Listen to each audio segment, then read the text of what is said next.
Please keep eating, but thank you for your attention. I'm Joanne Hovis, and it's my pleasure today to moderate a panel on community broadband awardees, and I think our formal title is, Where Are They Now? I'm going to take the liberty of changing the title because that sounds something like, whatever happened to those has-beens from the 1990s? And I was feeling my age a bit at lunch, actually, when Jerry was pointing it out, so I'm pointing out his own age. I'm going to change the title to an update on some of the most innovative broadband awards of American local government, and that's what we're going to do today. And I'm actually really excited about this panel, notwithstanding the title, because I was lucky enough to be a member of the NATOA Board of Directors when we created the Community Broadband Awards 11 years ago. And we did it in recognition of the fact that there is a stunning amount of innovation and creativity that happens in local government, and that in broadband in particular, there's this phenomenal track record of accomplishment when it comes to the things that local governments do and that they do with some of their nonprofit partners, like public access. And hopefully it's better recognized now than it was 11 years ago when we created the awards, that the very first schools and libraries who were served with gigabit services over fiber were served over county and municipal fiber. And the first digital inclusion programs were created by local governments and their nonprofit affiliates. And the first wireless hotspots made available for free to the public 12, 13, 15 years ago, in the very early days of Wi-Fi, were made available by local governments. The track record of creativity is considerable and seldom recognized, which was why it's actually nice to hear Commissioner Rosenworcel recognize it when she was here a couple days ago. So what we're going to do today is talk a little bit about a few of the awardees that have been recognized over the years by NATOA, who are up here with us, and hear about how their projects have progressed since then. All of their projects have been models for other communities to replicate and have been successfully replicated, or are emerging models for other communities. But before we get started, let me ask also, I know we have a bunch of other community broadband awardees in the audience, and I see Larry Dunbar from Ellensburg, Washington over there. Anyone else, please? Raise your hands.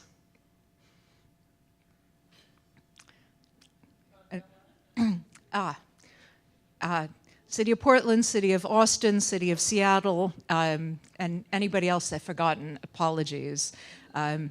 There's a very proud history of NATOA Community Broadband Awards. Okay, on to our speakers and hearing about their projects. I'm going to do 20-second introductions because you have all of their backgrounds in the app and in your materials. And then we're just going to have an update on their projects. I'm going to ask some questions, then I'm going to really encourage questions and conversation from the audience. And Steve, you're going to let me know when we're getting close to too much time? Okay. So let me start to my left, Stanley Shor. And Stanley is the Assistant Commissioner for Franchise Administration for New York City's Department of Information Technology and Telecommunications. And I'm not going to give you the long bio. I will just say that he was the visionary and essentially the architect of the LinkNYC initiative, a wireless initiative that's gotten a very innovative wireless initiative that's gotten become a model for a bunch of other cities. And to Stanley's left is Mark Erickson, who is the EDA director of the city of Winthrop, Minnesota, and serves on the board of directors of RS Fiber, another really fascinating project, first of its kind anywhere in the country that I know of. And to Mark's left, Brian Roberts, doesn't need much of an introduction within NATOA, but I will say he's a member of the board of directors. He's a policy analyst in the Department of Technology for the City and County of San Francisco, and has been one of the constants in San Francisco's broadband planning for the last 18 or so years. So let me ask each of you, take a few minutes and tell us about your initiative. And Brian, let me start with you. We're actually sort of putting you on the spot here. You're a last-minute fill-in, and I'm very grateful.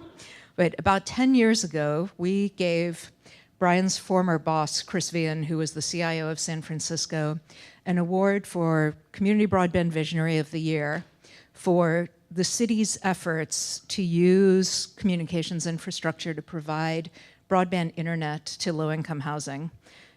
Brian, can you talk about that and update us on what has happened in San Francisco in the past 10 years? Sure, yeah. Our award was less for as Joanne pointed out, for a project than for a vision. But I've always liked to think of it as a collective vision rather than the CIOs were.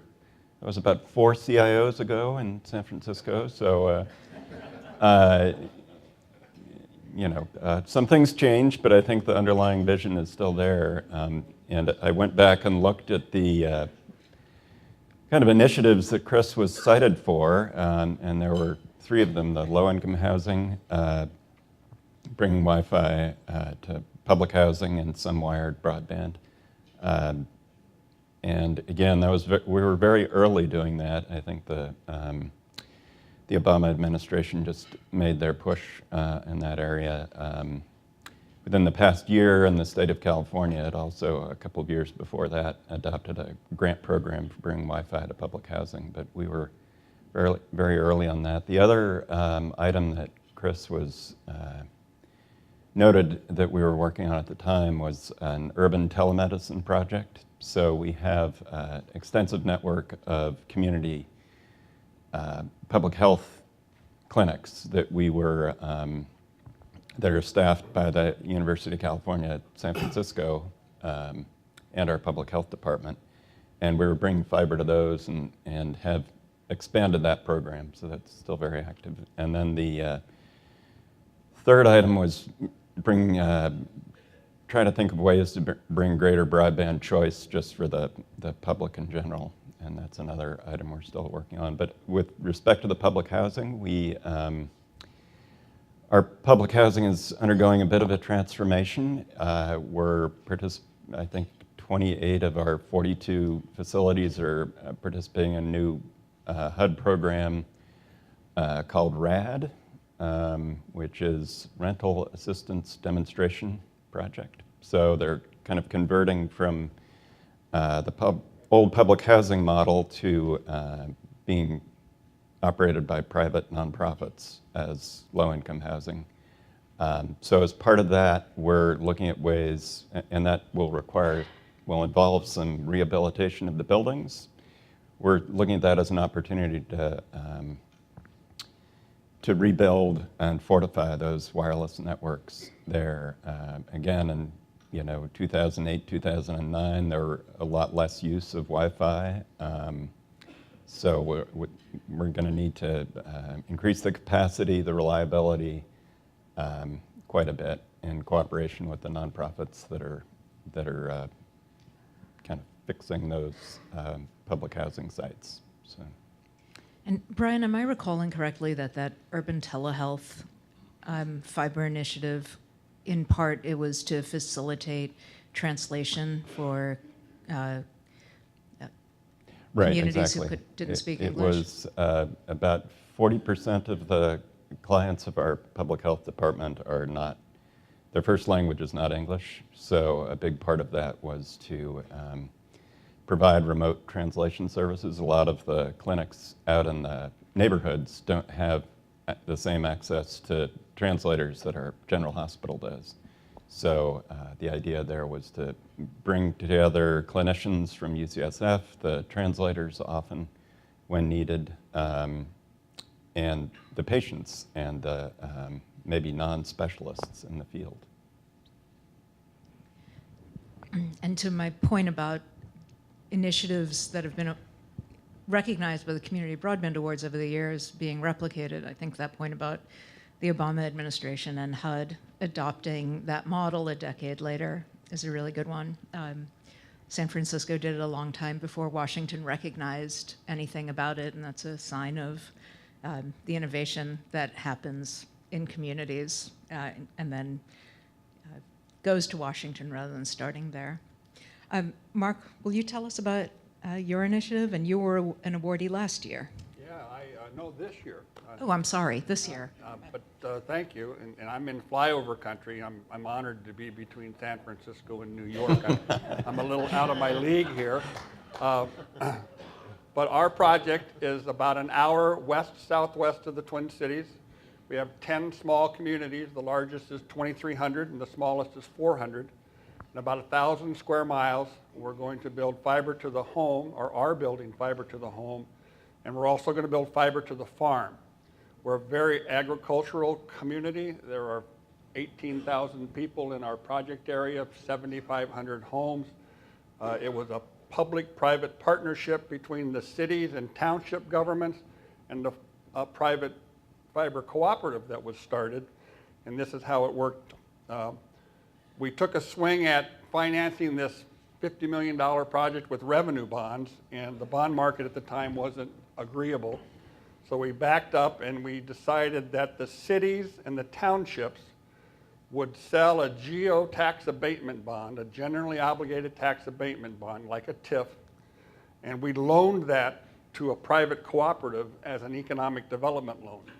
In exchange for that, we got really nothing. We didn't get any equity stake in the cooperative. We didn't get any seat on the board of directors. We just enabled the cooperative to serve our area with active Ethernet, symmetrical gigabit internet, incredible 4K video if we want it, phone service, home monitoring, all the emerging applications. We worked on it for 7 years, and last July we finally got funded, and we have built out 2 communities, and by the end of this year there will be 4 more communities built out. It's a phase project. First phase are the 10 communities and the backbone that connects it, and for the next 3 years we'll build out those cities and serve those cities, but we're also providing 25 meg symmetrical wireless to the rural area off of the backbone. And a 25 meg symmetrical may not seem a lot, but for the folks in the rural area, it is just phenomenal. It doesn't slow down because it's fed with fiber. So that's the nuts and bolts of the project, but what we really told people in the 125 plus public meetings that we held is we're going to build the network, but we're going to leverage the network for healthcare, education, senior citizens, and ag production. So we partnered with the University of Minnesota Extension Service. They placed a full-time extension agent in our county. They're going to do 3 things. They're going to work with existing public, private, and parochial schools to enhance existing and create new STEM curriculum. I want more girls to be engineers. I mean, that's my bias. They're also going to open up an innovation center and a makerspace in 2 of the towns. And more directly to the point of this conference, they're going to create a broadcast journalism component. So each of the 10 towns will have a green screen, a desk, a camera, and a microphone, and they'll be on network. And the kids will be able to write, produce, direct, and put their own original programming around agriculture in the beginning on their own RS Fiber Innovation channel on the TV lineup.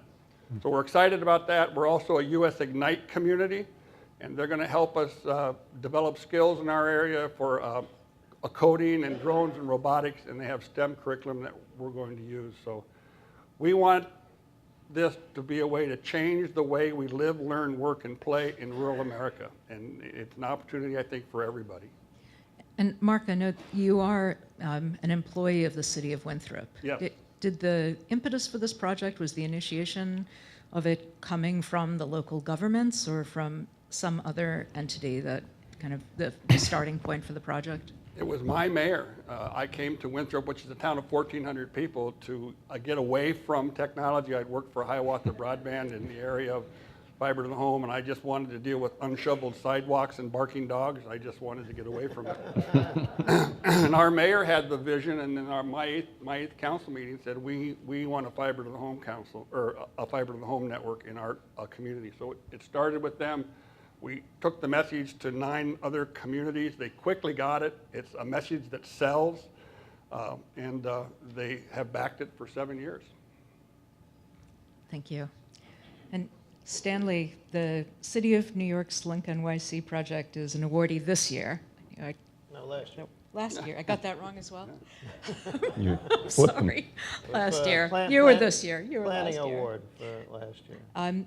Can you tell us about the origins of that project and also how it's progressed over the past year since you got the award? Okay, so the origin of the project is that 5 years ago, the payphone franchises, we had about a dozen payphone franchises still 5 years ago, and they were being kept alive by a very valuable provision in the franchise that allowed them to have advertising on the sides of the phone booths. So my commissioner at that time charged me with coming up with what did I want to see replacing these payphones, because obviously the payphones were of little utility, and they were well located, and there was still need for other telecommunications services. So we looked at what people had been asking about. People wanted free public Wi-Fi. We had some experience with a couple of the payphone companies trying Wi-Fi on the payphones, and we knew that it was a possibility. We also knew people were interested in having mobile device charging. There was some other company that had been, did a pilot with touch screens. So we started a planning process, working with various agencies. Then we did a request for information to the companies and the community to see what they thought was possible. That didn't come back with anything too creative. Then our communications people decided that would be a great idea to do a design challenge. So we went to the New York Tech meetup, and the mayor, Bloomberg at the time, announced a Reinvent the Payphone challenge, which came back with hundreds of entries with designs that were not under any specific parameters because we wanted creativity. That helped inform an RFP. We issued an RFP and came back with some good proposals, but one very great proposal from this company, City Bridge. So I want to show you now what we have a year later. Let's see, how does this queue up here? Okay. So, oh wait, go back. So this is, can you play the video, please? Every day, every day. At home, yeah, at work, all the time basically, yeah. Well, it's how people stay in contact now. It's how people share life's moments. It's how news breaks. It's basically the epicenter of the world. I love the internet. The internet's awesome. They got a new kiosk changing all the payphones. Now that kiosk, in my opinion, is beautiful. It's replacing payphones with stations that can charge your phone, have Wi-Fi, and they're free. And so there'll be just free Wi-Fi everywhere. Wow, that's gonna be amazing. I think it's very cool. You can make a free phone call. I'm always running into data issues with my phone, where I will run out by the end of the month. I can imagine just banking. Finding a restaurant that's closed, if I can just go and punch it in. You can download like a whole movie in maybe, what, 2 minutes? It's so fast, it's insane. Finding a doctor, Download movies. a lot of music, yeah. What subway should I use, or like where to go? I stay in touch with my family. Yeah. Who don't live here. You could always just use the data off of the Wi-Fi towers instead of using it from your own plan, and you'll save money. Probably for safety reasons too, it's not bad, right? You could call 911 right there. It's entirely from Mars to me. It would be as common as a phone booth, and you can just walk up to and use it. I see us going to the moon eventually. Hey, yo, moon, what's happening? Everything starts in New York, so yeah. It's basically where people from Hong Kong, China, Jamaica, Africa, they come here because it's a beautiful city. We need it here. We got a lot of people. The city never sleep. People move it 24/7. We'll eventually build and activate at least 7,500 kiosks just like this all over the 5 boroughs, the network we are calling LinkNYC.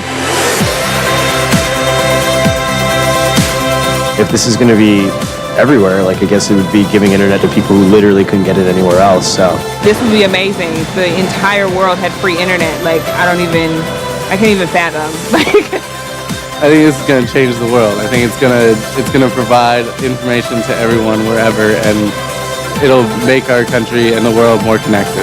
I mean, electric light bulbs, telephones, trains. You can't do things like that without changing the world.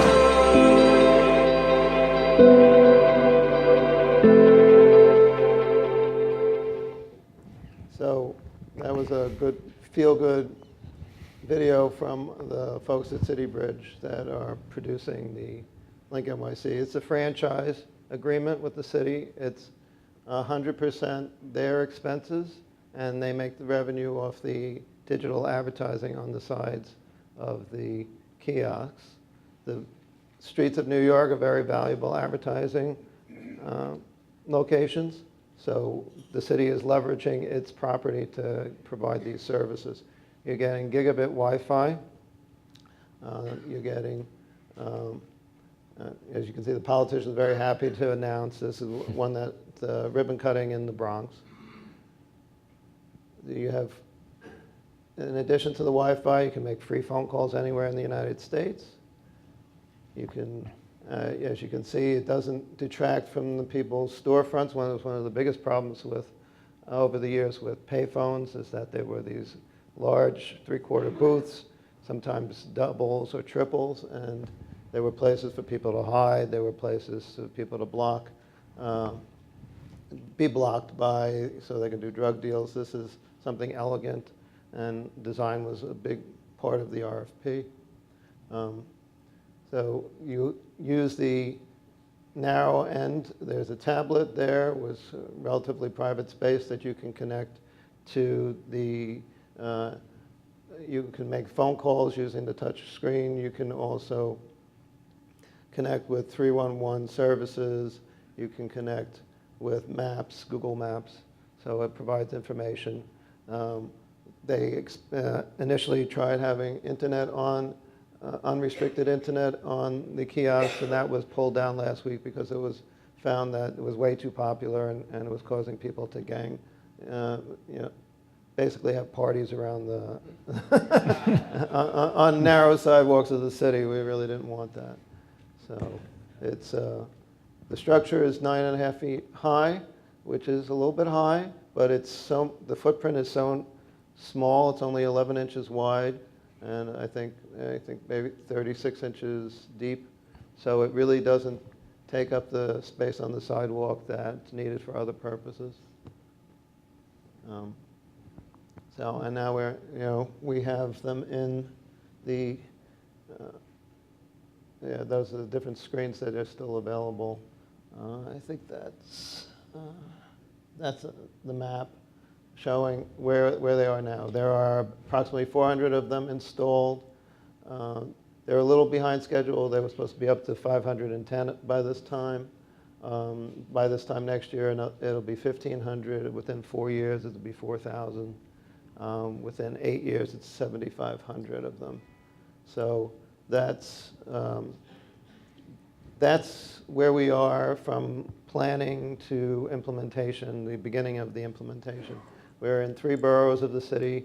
We'll be in all 5 boroughs before the end of the year, and we'll be creating the possibility for people to travel around the city of New York and continuously have access to gigabit Wi-Fi, which most people don't have at home, never mind out on the street.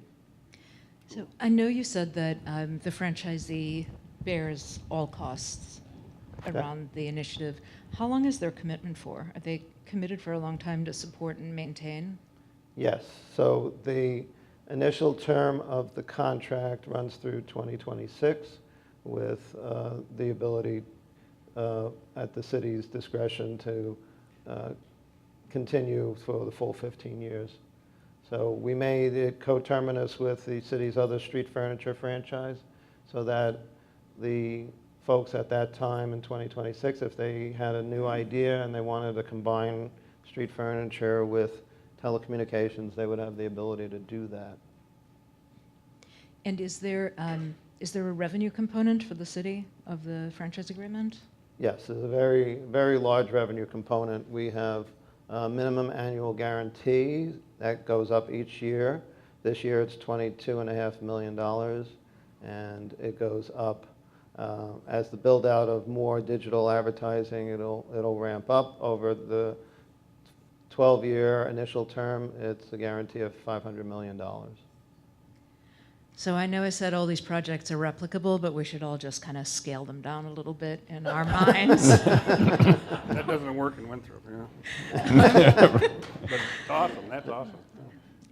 That's really powerful. So it's taking an existing set of infrastructure assets as well as the obvious market power of advertising space on New York City streets and turning them into a telecommunications asset that benefits the community. Brian, can you talk a little bit about, I suppose a parallel to that in San Francisco would be that the city there a decade ago took an existing asset, which was its fiber infrastructure, and used it with wireless as a means of getting service to affordable housing units. But again, the same kind of idea, unlocking or getting more potential, more opportunity out of an existing asset.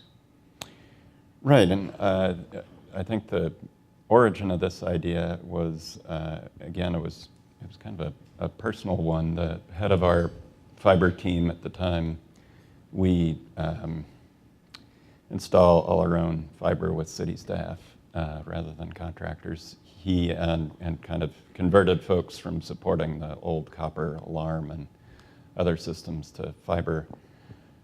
Well, that gentleman, Jack Donahoe, his son-in-law managed a nonprofit low-income housing development, and he was pulling fiber down Valencia Street, which is near a newly renovated Valencia Gardens building. And Jack suggested, why don't we provide Wi-Fi here to your residents? We could do it very cheaply. We go to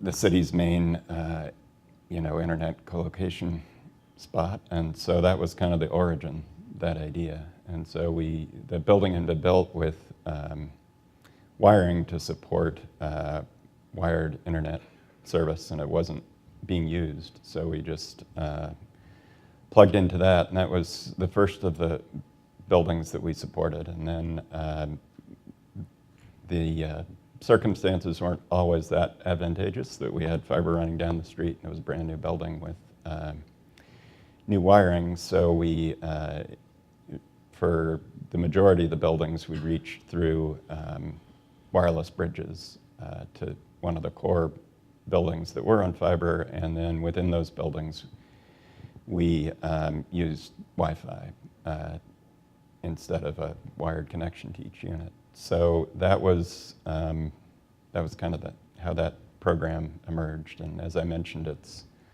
a little bit long of tooth at this point. So we're looking at, we have an RFI for ways to get support, ongoing support for that network, and to reinvest in the infrastructure. And as I recall, at the time that NATOA made that award, about 10 years ago, the Comcast cable system was DOCSIS 2.0, so relatively low speeds for data service, and AT&T had a DSL product, but not a very fast one. And those affordable housing units had the fastest speeds of any residential units in the city of San Francisco. I remember those numbers were pretty stunning. Right, at the time you couldn't get the same quality of service at any price as a resident in San Francisco for that first building, Valencia Gardens. It was 70 megabits per second, symmetrical. And in 2006, that's still pretty darn good, actually, in most of the country. So Mark, a question for you while we're talking about unlocking or tapping existing municipal assets. One of the things that really stands out, I think, about your initiative is the fact that you have so many localities working collaboratively and cooperatively together, and that's a set of assets that does not exist everywhere, even though it's not a hard asset, it's still pretty darn tangible. Can you talk a little bit about that process and how that works? Sure.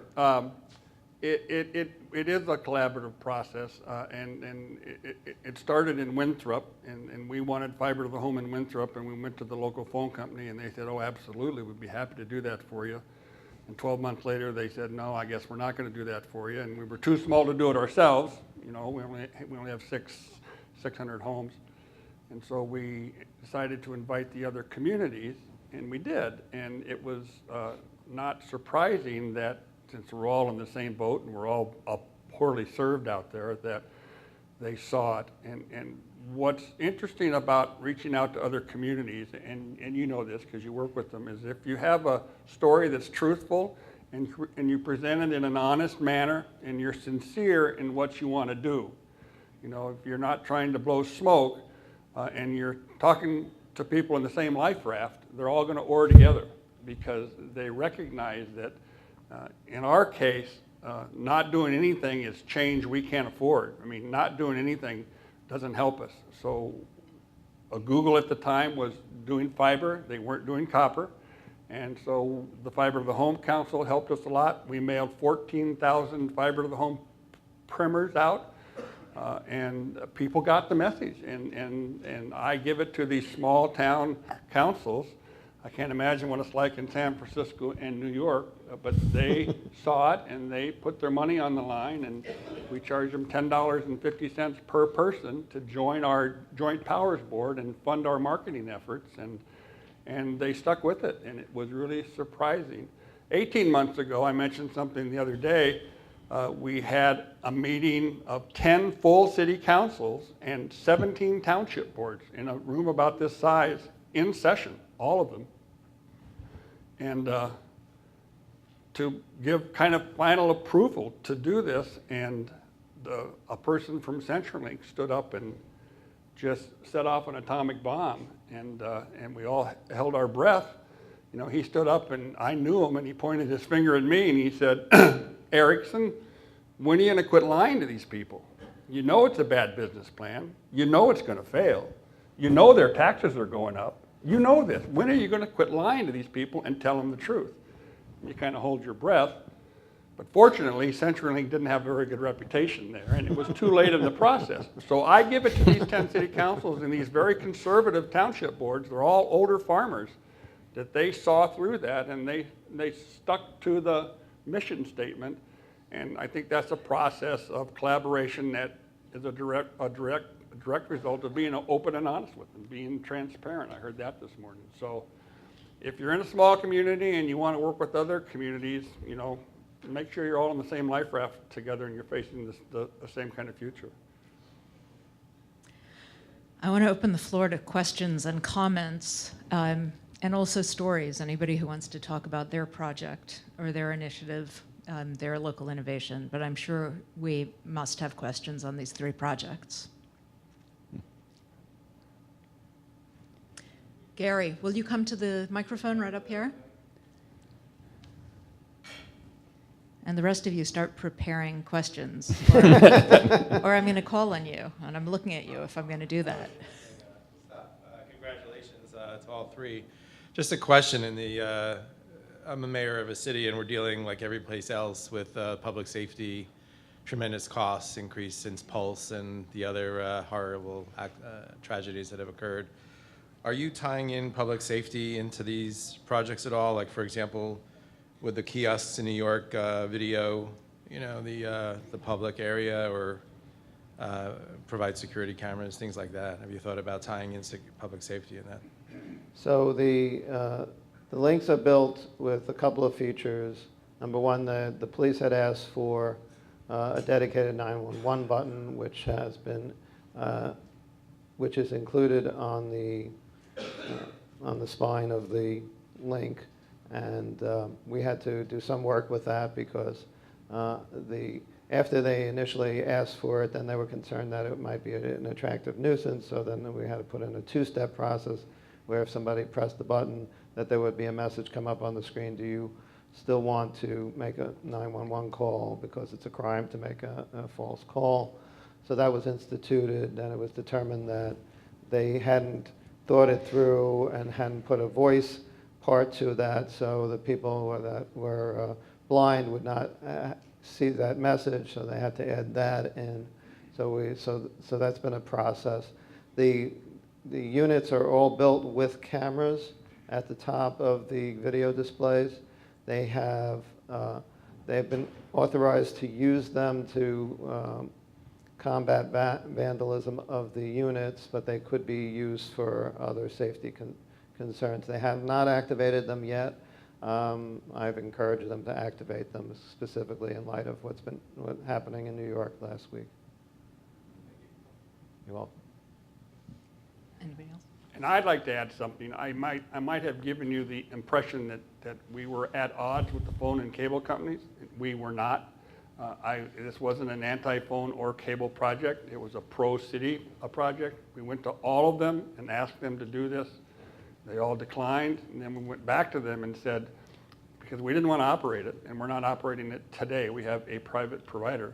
We said, we'll put the money up, and we'll build the network, and you guys can keep all of your customers. And they declined again. And at that point in our very conservative county, the war was won, because we have to do something. So it's not an anti-phone or cable project, please. So to clarify, the incumbents declined to become operators on your network, but you found another operator? Yes, well, actually, and we didn't offer open access. Our pie is not big enough to really do that. We just told Frontier in the eastern half of the county, where they had horrible copper, that's now going to be upgraded to 10 to 10.1 would be, that if they let us build this, if we build this, they could operate on our network and keep all of their customers, and we wouldn't compete with them. We just wanted to bring these services to the people in the county. And they just locally said, we'd love to do that, but regionally and nationally, it just didn't make any sense for them. So. And just on the public safety point, our network, the city's fiber network that all these other kind of services are built off of, is primarily a public safety network. That team that installs our fiber is very proudly still considers themselves public safety division. So that's always the priority use. And just this past year, we had connected all of our police stations a while back, about 10 years ago, but we, to accommodate increased traffic due to a body cam program for our police, we had to basically create another ring to accommodate that while keeping the original data network in place. So that's always kind of the core of our internal fiber network, is the public safety use. Rick, and then Garth. Shor, Rick Elrod from Fairfax County. I wondered if you could say a little more about the problems you alluded to about parties on the street and so forth. Not to dwell on the problems, but just because you're on the cutting edge of this idea, we can all learn from what you found works, what the problems are and what the solutions are. Okay, so what we found was that aside from just being a convenience on the street for people to get quick bits of information by providing open access to the internet, people were accessing YouTube and streaming movies, having, it was a very nice warm summer. They would pull up news boxes and other things and basically create an area where it was hard for people to get by. People were concerned about the quality of life, because instead of walking just on the street, they were walking past little communities of people. Basically what we learned is that if you're going to provide access on the streets, that it has to be limited in time. The company City Bridge is looking at what could be replaced that would still provide a broader access to the internet for the people who can't afford to have their own devices, but would not become an entertainment center. And that's basically the problem. Along those same lines, what's the range of the Wi-Fi access at those locations, and did surrounding businesses benefit from those locations? So the contract requires that the Wi-Fi extend a radius of 150 feet, but the Wi-Fi actually extends beyond that. So typically about 300 feet or sometimes more. People who have stores with glass fronts next to these units will have Wi-Fi in their stores. People who live above the store or even up 10 stories from a store in a building in Manhattan will have access to the Wi-Fi. So we have heard positive feedback from people who no longer needed to subscribe to an internet service provider. They could get the Wi-Fi and get gigabit Wi-Fi fast speeds for nothing. Hi, Jim Loader from Seattle, Washington. Nice to meet you finally, Stanley. Question, does City Bridge / Intersections revenue model also include selling data that's collected from the use of these systems? And if so, how much visibility and transparency do you, as the franchisor, have into what they're collecting, what they're selling? And then second related question is, do these kiosks, do they also serve as a platform, or can they serve as a platform for smart cities type implementations, installing sensors and collecting even more data? Okay. So the answer with regard to their revenue is that the franchise provision that we wrote requires them to pay us the minimum annual guarantee versus 50% of gross revenues. Any revenue that's derived from the installation, operation, or even removal of the structure. So if they are getting money for the data that they collect, then that goes into their gross revenue, and if that drives up their gross revenue, then we share in that revenue. We have the authority to audit all of their revenue operations.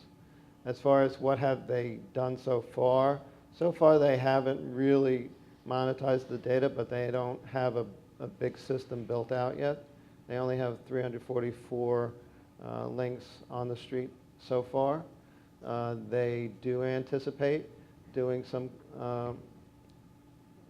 monetizing of anonymized and aggregated data.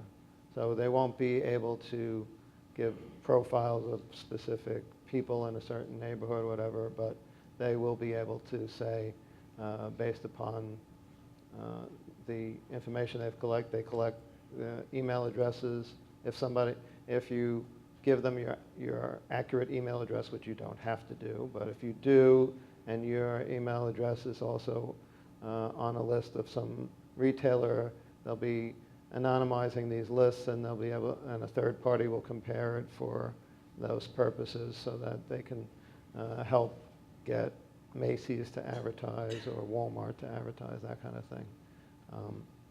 And what was the second?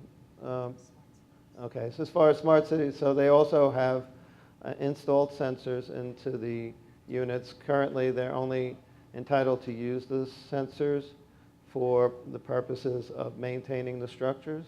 So, for example, the cameras are only authorized for to repel vandalism purposes. If somebody backs a truck into the link, they'd be able to say, get the license plate, that kind of thing. But there's possibility in the future to expand through a modification of the franchise to do more with sensors. They're eager to use sensors to provide data on the temperature and air pollution and all of that kind of stuff. Has there been any public response or pushback to the data collection and the camera elements? So there is suspicion, of course, with the cameras, but New York City is full of cameras, so it's not been as bad as we thought it might be. As far as the data collection, there have been stories, notably the Village Voice claiming that the city is taking over all this data on people. The city is not collecting the data. The company is, and the company is restricted in what it can do with the data. It must be anonymized and aggregated. So we are working with City Bridge to refine the privacy policy that was published so that it makes it clear that that's what's going on, because people reading the privacy policy now see things in it that say, oh, well, they can collect my browser history. Well, they're not collecting the browser history and then recording it, so, and they're not monetizing that. So, Mitzi Herrera from Montgomery County, Maryland, outside of DC. I want to thank NATOA for actually beginning that award. It's hard to believe it's been 11 years. For Minnesota, I wanted to ask you, in your deployment, is there a wireless component to it or anything else that is going to support the modems that people like John Deere will have in their tractors? And for New York City, I wanted to ask if you could talk a little bit about the deployment in the more suburban areas of the 5 boroughs, the places that look more like the rest of the places in this room, where you may have small areas, concentration of retail surrounded by large tracts of houses. Kind of how many of these things are being deployed, or are there any special uses, or were those harder to get rolled out? So in Minnesota, that's a good question, Missy. We went to the farms because of precision farming. They have a great need for more and more data. What she's referring to is John Deere, in every piece of equipment, whether it's forestry or ag, they have a 3G modem installed in it, so they can talk to the machinery. The machinery, they know when it needs an oil change, they know when something breaks, they can do that. We do not have that component, and that is by design. John Deere works exclusively with AT&T and will not work with any other provider. So all of their modems are AT&T 3G modems. It's not a lot of data that transpires back and forth between a combine, but there is data, and that's just what they do. And out in the rural areas, it becomes more of a problem for them because we don't have a robust GSM network. We have a CDMA of Verizon's very prevalent out there, but we have a weak AT&T network. Okay. With regard to the boroughs of the Bronx, Brooklyn, Queens, and Staten Island, which have lower density areas, the contract was negotiated to make sure that all the 5 boroughs got links. There are 2 types of links. There are the ones that you've seen in the pictures with the advertising on them, and then there's a even smaller version, which is a little bit taller, but much more compact, that provides the same services without advertising on them. So we have the program, of course, the most valuable advertising is in Manhattan, and it'll be about, I can't believe this. It'll be about 2/3 of the links will be in Manhattan, but the other third will be in the other boroughs, and they will be distributed all around the boroughs. So you will be able to have them in your neighborhood. And the version without the advertising is suitable for the low-density commercial areas and can be used in residential areas. We don't anticipate putting very many into purely residential areas because I don't think people would really appreciate having somebody standing in front of their house talking on a link. But there is the provision to have them without the advertising, so they can be next to parks and playgrounds, and also to connect corridors if there's a small residential area in between 2 commercial areas. I'm being given the signal for wrapping up because we're out of time. So thank you 3 very much. Thank you. Really appreciate it. Thanks. Good job, Brian. Thank you. Likewise.